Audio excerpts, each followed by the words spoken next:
Change नहीं होना चाहिए कुछ भी, जो पहले से डिसाइड है वही होना चाहिए। मतलब रोहित शर्मा पहले से ही डिसाइडेड थे कि वो ओपनर है, ओपनिंग ही करेंगे। केएल राहुल इतना बढ़िया बंदा खेल रहा था, पहले उसे हटाया गया, 5 नंबर पे भेजा गया, फिर ओपन कराया गया, फिर 3 नंबर पे भेजा गया। क्या है यार, मतलब विनिंग कॉम्बिनेशन को आपने छेड़ के मारा एकदम, मतलब सत्यानाश कर दिया टीम का। यशस्वी जायसवाल का जो कंट्रोवर्शियल डिसीजन था, जिसे आउट दिया गया, दोपहर से इस पर बवाल मचा हुआ है। आउट था, नॉट आउट था, बहुत सारे लोग सवाल पूछ रहे हैं। देखिए, मेरा मानना है कि ये सवाल ही गलत है कि आउट था या नॉट आउट था, क्योंकि सवाल तो वहाँ पूछा जाता है जहाँ पे आपको कन्फ्यूजन हो।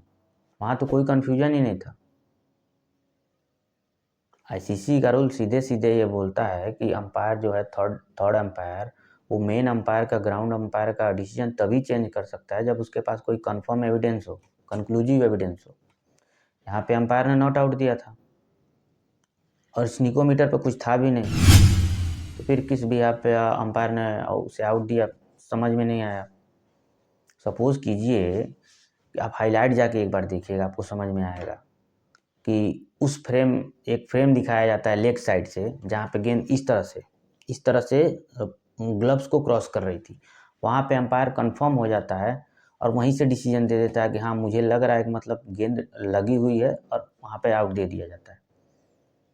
लेकिन अगर यहाँ पे गेंद निकल भी रही है और गेंद में अगर 2-4 mm का गैप है, और भले से गेंद जो है वो ग्लव्स की लाइन से नीचे है, लेकिन अगर 2-4 mm का गैप है, तो साइड में जो जिस लेग साइड के एंगल से जो कैमरा लगा हुआ था, वहाँ से जो फ्रेम दिखाया गया, इस वाले फ्रेम में देखिए आप, तो अंपायर को ये कैसे पता चल रहा है कि गेंद लगी है या केवल साइड से निकल रही है? क्योंकि गेंद क्रॉस होने से पहले, क्रॉस होने तक और क्रॉस होने के बाद जो स्निकोमीटर पे जो जो लाइन दिखाई जाती है, उस पे कोई हलचल नहीं थी, कोई उस पे उस तरह का कोई वो नहीं दिखा कि मतलब जिससे ये कंफर्म हो कि गेंद लगी थी। कोई हरकत नहीं थी स्निकोमीटर पे। अब चूंकि बांग्लादेश के अंपायर थे, तो अब इस पे ज़्यादा कुछ कहना भी ठीक नहीं है, क्योंकि अभी इंडिया और बांग्लादेश का जो चल रहा है वो मैटर, वो तो आपको पता ही है। हालांकि खेल को इन सारी चीज़ों से दूर रखना चाहिए, लेकिन आईसीसी को इस पे सवाल ज़रूर करना चाहिए। क्योंकि अगर आप लाखों करोड़ों रुपया लगा के कोई टेक्नोलॉजी लाते हो और एक नियम भी बनाते हो उसके लिए कि आप तभी चेंज कर सकते हो जब आपको कोई कंक्लूसिव एविडेंस मिले, तो वहाँ पे तो कुछ नहीं दिखा, तो फिर किस बिहार पे अंपायर ने आउट दिया? और एक बार अगर अंपायर ने आउट दे दिया तो फिर दे दिया, उसके बाद कोई कुछ नहीं कर सकता, चाहे वो गलत ही डिसीजन क्यों ना। और इसी का फ़ायदा उठा के बार बार ये गलतियाँ हो रही हैं। लेकिन आईसीसी को भी ये समझना पड़ेगा कि टेस्ट क्रिकेट की पॉपुलैरिटी तो वैसे भी खतरे में है। टेस्ट क्रिकेट कोई देखना नहीं चाहता है जब से T20 आई है। और एसएच के बाद अगर और कोई टेस्ट सीरीज सबसे ज़्यादा देखी जाती है, डेस्परेशन के साथ देखी जाती है। यार, हम लोग 4 बजे से जग जाते थे मैच देखने के लिए, देखते हैं आज क्या होता है। मतलब काम पे जाने का मन नहीं करता था कि आज मैच का डिसीजन है, आज बहुत ही क्रूशल डे है, आज काम नहीं करना है। लेकिन काम भी देखना ज़रूरी है। लेकिन काम करते हुए भी आदमी का एक दिमाग होता था, वो मोबाइल पर ही होता था। क्रिकबज़ और ESPN क्रिकेट पर ही होता था। बार बार स्कोर कार्ड आदमी देखता रहता था। और इस तरह का डिसीजन तो आईसीसी को भी कुछ सोचना पड़ेगा। इस तरह के डिसीजन जो दिए जा रहे हैं, उस समय तो चलो टेक्नोलॉजी नहीं थी स्टीव बकनर के टाइम में, लेकिन फिर भी आईसीसी ने उसे हटाया, क्योंकि सबको दिखाई दे रहा था कि बेईमानी कर रहा है अंपायर। हालांकि इसकी कोई गारंटी नहीं है कि जो यशस्वी जायसवाल का डिसमिसल था, उसे अगर नॉट आउट दिया जाता तो इंडिया जीत जाती। इसकी भी कोई गारंटी नहीं थी, क्योंकि सामने से किसी भी बल्लेबाज ने उस तरह की जो है वो एक टेम्परामेंट नहीं दिखाई। लेकिन रोहित शर्मा का जो शॉट सिलेक्शन था और जो ऋषभ पंत का शॉट सिलेक्शन था, वो क्या सही था सिचुएशन के हिसाब से? क्योंकि रोहित शर्मा ने 40 गेंदें खेली और 5 रन किए। तो यहाँ पे तो साफ दिख रहा है कि मतलब आप ड्रॉ के लिए जा रहे हो। तो जब आप ड्रॉ के लिए जा रहे हो, तो फिर वो शॉट की क्या ज़रूरत थी? तो कहीं ना कहीं ये प्रेशर है रोहित शर्मा पे। और आप ऋषभ पंत को ही ले लो, बंदे ने एक सेशन बहुत बढ़िया निकाला, तो फिर क्या ज़रूरत थी पार्ट टाइमर को मारने का? तो जब आप T20 के प्लेयर को लगातार टेस्ट खिलाओगे तो हाथ में खुजली तो होनी है। ध्रुव जुरैल जैसा खिलाड़ी जिसके पास इतना पेशेंस है, मतलब जब उस बंदे ने डेब्यू किया था मैन ऑफ द मैच मिला था उस सीरीज में उसको,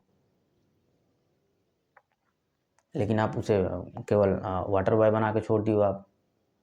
जसप्रीत बुमराह कैप्टन बना तो उसे मौका मिला, जैसे ही रोहित शर्मा कैप्टन बना उसे निकाल दिया गया।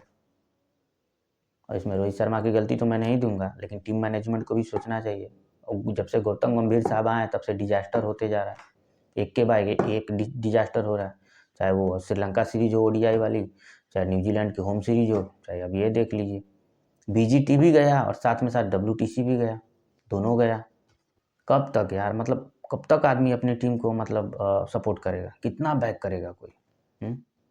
आप हो कि आप मतलब उस चीज़ से बाहर ही नहीं निकल पा रहे हो। आपने एक बार जो प्री डिसीजन ले लिया, प्री डिसाइड कर लिया, बस उसी को लेके चलना है। चेंज नहीं होना चाहिए कुछ भी, जो पहले से डिसाइड है वही होना चाहिए। मतलब रोहित शर्मा पहले से ही डिसाइडेड थे कि वो ओपनर है, ओपनिंग ही करेंगे। KL राहुल इतना बढ़िया बंदा खेल रहा था, पहले उसे हटाया गया, 5 नंबर पे भेजा गया, फिर ओपन कराया गया, फिर 3 नंबर पे भेजा गया। क्या है यार, मतलब विनिंग कॉम्बिनेशन को आपने छेड़ के मारा एकदम, मतलब सत्यानाश कर दिया टीम का। गौतम गंभीर साहब का एक प्रेस कॉन्फ्रेंस आया था जिसमें उन्होंने बोला था, शायद न्यूजीलैंड सीरीज़ का वो था, मतलब हम ऐसी टेक्निक पे काम कर रहे हैं जहाँ पे अगर हमें 2 दिन भी खेलना पड़े मैच को बचाने के लिए तो हम उसके लिए तैयार रहें, और अगर T20 स्टाइल में खेलना पड़े तो उसके लिए भी हम तैयार रहें। फिर उसके लिए तो दोनों तरह के जो प्लेयर हैं, उन दोनों तरह के प्लेयरों का कॉम्बिनेशन चाहिए ना टीम में। आपके पास अगर 2 दिन खेलने वाला बल्लेबाज अगर देखा जाए तो कौन है आपकी टीम में? ध्रुव जुरैल है, आपने उसको बैठा रखा है। चेतेश्वर पुजारा को आपने माइक पकड़ा दिया है। रहाणे आपको चाहिए नहीं क्योंकि आप फ्यूचर देख रहे हो। यार इस बार तो मतलब 100% हम लोग श्योर थे कि इस बार WTC तो हमें जीतना ही जीतना है। मतलब 2 बार से हम पहुंच रहे थे और दोनों बार हमें हार मिली। इस बार तो कंफर्म था कि हम पहुंचेंगे भी और जीतेंगे भी। पिछली जो गलती हुई है उससे हमारी टीम कुछ सीखेगी और कुछ बेहतर करेगी। जब से 2024-25 का जो साइकिल शुरू हुआ था WTC का, तब से हम नंबर 1 पे चले आ रहे थे, लेकिन पिछले 1.5-2 महीने में ऐसा कुछ हुआ, मतलब जो टीम नंबर 1 पे थी वो आज बाहर हो गई है। रोहित शर्मा का मैं भी बहुत बड़ा फ़ैन हूँ, लेकिन टेस्ट क्रिकेट में नहीं, ODI में और T20 में। हालांकि T20 में रोहित शर्मा ने रिटायरमेंट ले लिया है, लेकिन ODI में मैं भी मानता हूँ कि उससे बड़ा कोई प्लेयर नहीं है, और इसी चैंपियंस ट्रॉफी में आपको देखने को मिलेगा। लेकिन टेस्ट क्रिकेट रोहित शर्मा को यहीं पे छोड़नी चाहिए, मैं तो ये कहूँगा, क्योंकि अश्विन ने जो डिसीजन लिया रिटायरमेंट का वो बहुत सही समय पे लिया।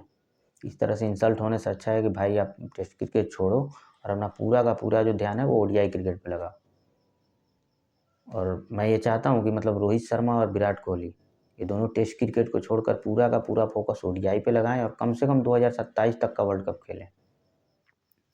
चलिए फिर सिडनी टेस्ट में अब देखते हैं क्या होता है। 2 बार के हम चैंपियन थे BGT का। हालांकि इस बार अगर हम सीरीज ड्रॉ कराने में भी सफल रहते हैं तो एक बहुत बड़ी अचीवमेंट होगी, क्योंकि जिस तरह की टीम थी या है और जिस तरह की टीम की रणनीति है, उस हिसाब से अगर हम ये सीरीज ड्रॉ भी करा लेते हैं तो बहुत बड़ी बात होगी। तो आज की वीडियो में इतना ही। अगर आपको वीडियो अच्छा लगा हो तो वीडियो को लाइक कीजिए, चैनल को सब्सक्राइब कीजिए और अपने कमेंट बॉक्स में ज़रूर दीजिए। तब तक के लिए जय हिंद।